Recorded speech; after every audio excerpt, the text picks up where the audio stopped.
Bonjour, Hugo Randazzo, créateur des Rhums du Sud. Et bonjour, Guillaume de Roigny, donc au Rhum du Sud, je suis sommelier et fils de viticulteur, et puis depuis 2 ans maintenant, embouteilleur indépendant de rhum. Les Rhums du Sud est une jeune marque créée en 2017. Nous sommes basés dans le sud de la France, entre Aix-en-Provence et Marseille. Nous avons 3 gammes de produits.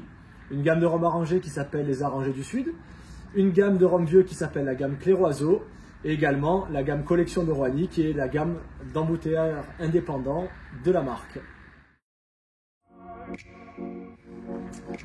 Donc pour la dégustation, on regarde la robe d'abord.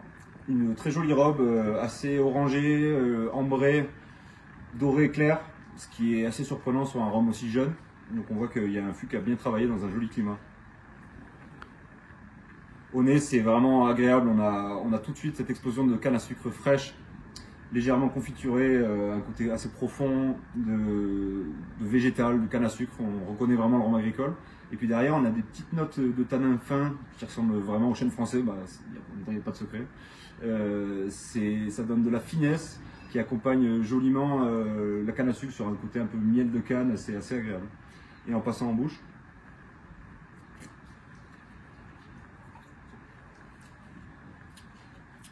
pareil, c'est pas de surprise, on a une attaque très vive et franche sur le végétal, sur la canne à sucre. On est sur un rhum agricole des Antilles françaises, c'est hyper plaisant, le degré porte bien cet aromatique. Et puis derrière, rapidement, on a ces notes assez élégantes de cacao, de fruits à coque, de noisettes, toujours de miel assez fine. Ça donne beaucoup de gourmandise, énormément de complexité, puis une longueur qui s'affiche et qui se déroule assez longtemps. Il y a plusieurs caudalie, c'est vraiment agréable, on le garde bien.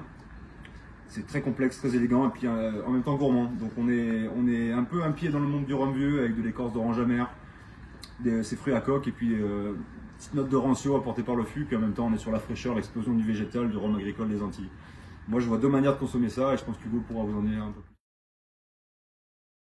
Effectivement, je rejoins Guillaume sur 2 manières de consommer ce rhum. Il y a évidemment la dégustation, puisqu'on a quand même des notes qui sont apportées par le passage en fût et qui donnent de l'élégance, de la longueur, de la complexité. Donc en dégustation pure à degré, c'est quand même assez plaisant.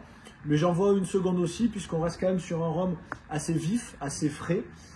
Donc ce rhum agricole peut être aussi dégusté anti-punch, avec un petit peu de sucre évidemment et de citron vert. On est sur un plaisir dégustatif qui peut s'accompagner d'un citron et de sucre. On tenait à vous remercier déjà d'avoir acheté ce calendrier et d'avoir fait confiance à nous-mêmes et à tous les autres producteurs qui sont présents dans ces 24 jours de dégustation. Merci aussi à la Route des Rhums de nous avoir fait confiance, surtout parce qu'on est les premiers embouteilleurs indépendants à participer à ce calendrier, à côté de toutes les grandes distilleries qu'on adore, nous aussi, dans ces 2 belles îles des Antilles françaises. Donc merci à vous, merci à la Route des Rhums, et puis on ne sait pas quel jour on est tombé, mais on doit être pas loin de Noël, donc je vous souhaite un joyeux Noël un petit peu en avance, je pense. Merci la Route des Rhums, merci à vous qui avez pris le temps de nous écouter. On est très heureux de vous avoir présenté cette cuvée qui est donc disponible chez nos partenaires en série limitée, un peu plus de 400 cols. Et une mention spéciale aussi à Manua pour sa confiance. Joyeux Noël!